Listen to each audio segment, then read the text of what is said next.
Kumusta? Naisip mo na ba to? Kung ang isang abogado, pumirma siya sa tseke ng kumpanya para sa isang utang, tapos tumalbog yung tseke. Pero, yung utang hindi naman related sa trabaho niya bilang abogado. Dapat ba siyang managot professionally? Hanggang saan ba talaga yung responsibilidad niya bilang abogado sa ganitong sitwasyon? Ngayon, bubusisiin natin ang isang kaso na nagbigay linaw dito, diretso mula sa Korte Suprema. Ito yung kasong administratibo, Spouses Cepirino and Azucena Palaganas versus Attorney Mario P. Panganiban.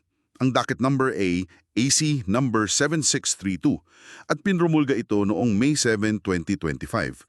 Tatalakayin natin ano ba yung mga pangyari at ano ang naging final de desisyon. Oo, ang goal natin dito ay himayin talaga to para mas maintindihan mo ano ba yung nading basehan ng Korte Suprema, ano yung ibig sabihin nito, hindi lang para sa mga abogado, kundi pati na rin sa mga transaction na kasama sila pero sa ibang kapasidad, di ba? Okay, sige simulan natin. Paano ba to nagsimula? Ang nagreklamo yung mag-asawang Palaganas laban kay Ate Panganiban. Ang sabi nila, si Ate Panganiban daw umutang sa kanila. Malaki-laki rin, 212,059 pesos. Noong 1993 pa to Oo, matagal na. Tapos, nag-issue daw ng mga post-dated check. Ang problema, tumalbog yung mga cheque. Ang dahilan daw, sarado na yung account. So para sa mga Palaganas, paglabag daw ito sa lawyer's oath at sa Code of Professional Responsibility. Pero eto yung depensa ni Ate Panganiban. Sabi niya, teka muna, hindi ako personal na umutang. Ang umutang daw talaga yung kumpanyang MLP Construction. Actually, yung kapatid daw niyang si Lolita ang nakipagnegosasyon para sa kumpanya. So hindi siya mismo. Hindi raw siya yung direktang nangutang. Bagamat inamin niyang siya yung pumirma sa mga tseke, galing daw yun sa account ng MLP Construction, hindi sa personal account niya. Dinagdag pa niya na, nakapagbayad na raw siya ng 125,000 pesos, tapos inalok niyang bayaran yung balanse, mga 87,058 pesos pa ata yun na. May balanse pa pala. Oo, pero tinanggihan daw ng mga Palaganas yung alok niya kasi parang gusto raw ng exorbitant na interest. Yan ang sabi niya. Okay. So, umabot itong reklamo sa IBP, sa Integrated Bar of the Philippines. Ano yung nangyari doon? Nagkaisa ba sila? Hindi, dun nga nagkaiba. Nagkaroon ng magkaibang rekomendasyon. Yung IBP Investigating Commissioner noong November 15, 2006, ang sabi niya, guilty si Attorney Panganiban. Paglabag daw sa lawyer's oath yung pag-issue ng bouncing checks. So, ano yung basehan ng commissioner? Kasi raw, bilang siya yung pumirma, may obligasyon siyang siguraduhin na may pondo yung tseke. Kaya ang rekomendasyon niya, 3 buwang suspension mula sa pagiging abogado. Okay, 3 months suspension. Pero teka, hindi yata yun ang sinang-ayon na nung mas mataas yung IBP Board of Governors o BOG? Tama ba? Tama ka. Yung IBP-BOG sa resolution nila noong May 31, 2007, binaliktad nila yung findings ng commissioner. Dinismiss nila yung kasong administratibo.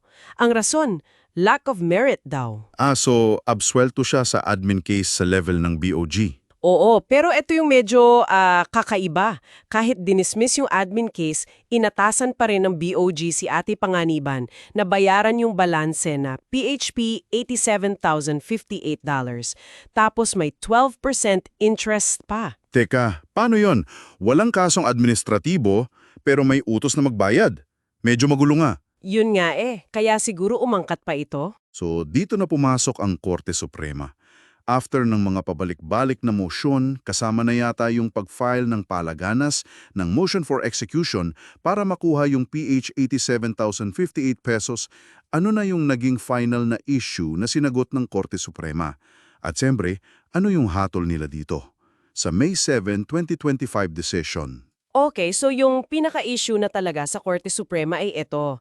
Pwede bang pilitin si Attorney Manganiban na bayaran yung PH 87,058 pesos based lang dun sa resolution ng IBP-BOG, considering na dinismiss na yung mismong administrative case? Ang sagot ng Korte Suprema, isang malaki at malinaw na hindi. Hindi pwede. Bakit daw? May dalawang pangunahing rason ng korte. Una, wala naman daw talagang napatunayang administrative liability si Attorney Panganiban. Malinaw daw sa ebidensya na yung utang ay obligasyon ng MLP Construction, hindi personal na utang ni Attorney Panganiban. Kahit siya yung pumirma sa tseke? Oo, kahit siya ang pumirma. Kasi ang pagpirma niya ay bilang opisyal ng kumpanya, hindi sa personal niyang kapasidad. At ang pinakaimportante dito, hindi walang lawyer-client relationship sa pagitan ni Ate Panganiban at ng mag-asawang Palaganas kuugnay ng utang na yon. Hindi siya kinuha bilang abogado para dun sa transaksyon. Okay, gets ko yun. Ano yung pangalawang ason? Pangalawa, at ito talaga yung mahalagang doktrina na ulit ng korte, ang kasong administratibo laban sa isang abogado ay hindi ang tamang forum para maningil ng isang civil liability o utang. Hindi ito collection agency, kumbaga.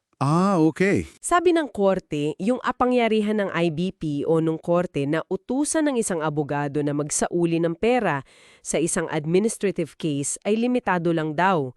Para lang daw ito sa mga sitwasyon kung saan yung perang pinag-uusapan ay intrinsically linked o talagang direktang konektado sa relasyon nila bilang abogado at kliyente.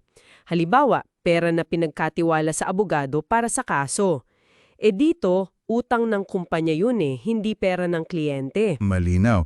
May nabanggit pa ba tungkol dun sa hiwalay na kaso para sa koleksyon?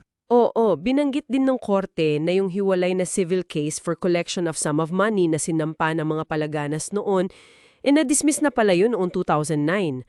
Ang dahilan, failure to prosecute. Ibig sabihin, parang hindi na itinuloy o inasikaso ng mga nagreklamo yung kasong sibil na yon. So napakalinaw na naging paghihimay ng Korte Suprema.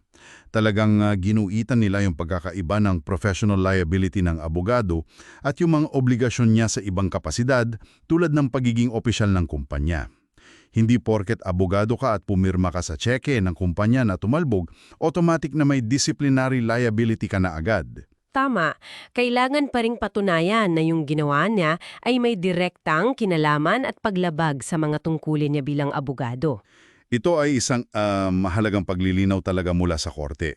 Para sa iyo na nakikinig, ano kaya ang pinakamahalagang aral na nakuha mo dito tungkol sa hangganan ng professional responsibility ng isang abogado kumpara sa ibang obligasyon niya? Pwede mong ibahagi ang iyong saloobin sa comment section. At kung nakatulong itong paghimay natin, please paki-like at favorite na rin. Oo, at para mas matandaan natin, ito yung ilang key doctrines o prinsipyo mula sa kasong Palaganas versus Attorney Panganiban. Administrative cases ay sui generis. Ibig sabihin, natatangi sila. Ang focus ay disiplina sa abogado at proteksyon sa legal profession. Hindi ito para ayusin ang mga pribadong awayan tungkol sa pera o utang. Okay, sui generis. Ano pa? Pangalawa, corporate versus personal liability. Mahalaga yung tinatawag na corporate veil. Ang utang ng kumpanya ay sa kumpanya lang. Hindi basta-basta nagiging personal na utang ng opisyal na pumirma. Maliban na lang kung may mga specific exceptions tulad ng fraud. May pader talaga, kumbaga? Oo. At pangatlo, restitution pagsasauli sa admin case ay limitado. Yung utos na magbayad o magsauli ng pera ang abogado sa isang admin case ay pwede lang kung yung pera ay direktang may kinalaman sa lawyer-client relationship. Hindi ito pangkalahatang remedyo sa lahat ng uri ng utang na kinasangkutan ng abogado. Malinaw na malinaw. Para laging updated ka sa mga ganitong pagsusuri ng mahalagang kaso at legal na issue, huwag kalimutang mag-subscribe sa ating channel. Tama, marami pa tayong tatalakayin. At bilang pangwakas na tanong para pag-isipan mo, kailan nga ba talaga dapat personal na managot ang isang taong kumakatawan lang naman sa isang kumpanya, abogado man siya o hindi, isang bagay na mahalaga sa pagninegosyo at transaksyon?